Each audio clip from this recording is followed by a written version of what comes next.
Okay, we're going to take a look at the concept of the lowest common multiple and the greatest common factor. As you can see in the notes, the lowest common multiple is the lowest number both numbers go into, as opposed to the greatest common factor, the biggest number that goes into both numbers. So let's take a look at the numbers 8 and 12. And we have multiple ways to do this. But let's start with the lowest common multiple. So the way we learned in elementary school was to count with our fingers, and I'm going to count by eights. 8, 16, 24, 32, and I could keep going. Now let's go with 12. 12, 24, 36, 48. Now, I should have stopped right when I recognized I had a number that both numbers go into. Therefore, the lowest common multiple between 8 and 12 is 24. That is the lowest number both numbers go into. Now I'm going to skip some space just for following the notes, as we're going to be doing another method very soon. But let's do the greatest common factor quickly. So GCF, and we're going to still use the same numbers that we were working on before, 8 and 12. So this GCF is the biggest number that goes into both numbers. So the GCF, we're going to start by listing the factors of 8, and we're going to separate them a little bit. So we know it's 1 and 8. I put the 8 off to the right, so then I can continue in ascending order. And 2 and 4, and there's a gap. I don't care. Now let's work on 12. So I'm going to do a little bit wider this time. So 1 and 12. We know 2 and 6. And 3 and 4. And the greatest common factor, again, the biggest number that goes into both numbers, and the biggest number in both of these columns is 4. So the lowest common multiple between 8 and 12 is 24, and the greatest common factor between 8 and 12 is 4. Now, as you can see in the notes, we go into much more difficult numbers like 72 and 60. And I'm going to show you a method with this question to better allow us to figure out what the lowest common multiple and the greatest common factor are. So I'm going to do a prime factorization tree on 8, which is 4 and 2 and 2 and 2.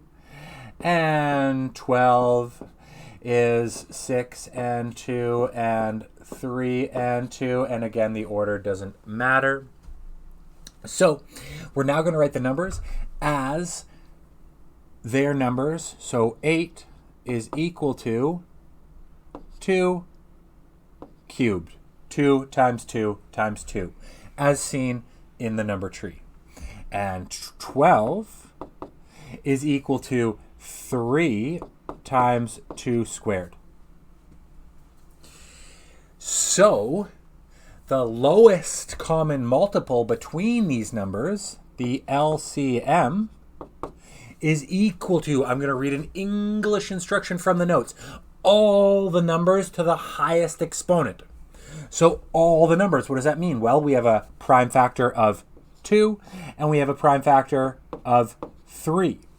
Now we have to take all the numbers, as in we have a 2 and a 3, and we're going to go to the highest exponent.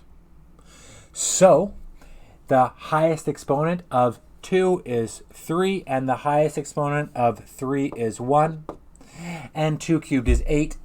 3 to the 1 is 3, and 8 times 3 is 24. Again, the lowest common multiple is all the numbers, all the prime factors as seen in the bottoms of the factor trees to the highest exponent. So whatever the highest exponent is, we take that one. Notice it's the same answer as we did before. Now, why would we do this complicated method when the elementary method was a lot simpler? Well, you're going to see when we do the numbers 72 and 60, it's a lot more difficult.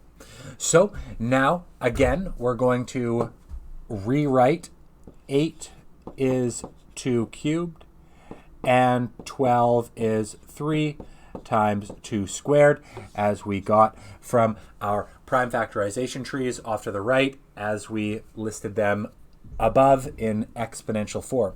Now, the greatest common factor, I'm going to read from the notes again.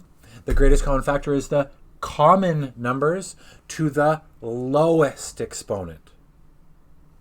The common numbers to the lowest exponent. So what are the common numbers above? The common prime factors are just 2. And the lowest exponent between the 3 and the 2 is 2. And 2 squared is 4. The same answer that we got above. So as you can see in the notes, we've done 72 and 60. We've done prime factorization on those numbers. Then we've written them in exponential form of all their prime factors. And then figured out what the lowest common multiple and the greatest common factor are based on exactly those same instructions. Keep in mind, you can do it the old way, the elementary way. And as you can see in the notes, you'd have to list a whole bunch of numbers. And it takes a very long time. And if you're getting more complicated numbers, it gets exponentially more difficult, and definitely want to learn the new method. Keep in mind, at the bottom of the page, 2 goes into even numbers ending in 0, 2, 4, 6, or 8. 3 goes into numbers whose digits add to multiples of 3. So for example, 369 is 3 plus 6 plus 9, which is 18, and 3 goes into 18, so 3 goes into 69. 5 goes into numbers ending in 5 or 0. And higher numbers, we're usually just going to use a calculator because 7 and 11 are a lot more difficult, or long division. So we are going to be using these processes like lowest common multiple and greatest common factor in so many of the rest of our chapters throughout Math 8, 9, 10, 11, 12, etc. We have to be able to apply these methods very, very quickly. Now on to simplifying and expanding fractions.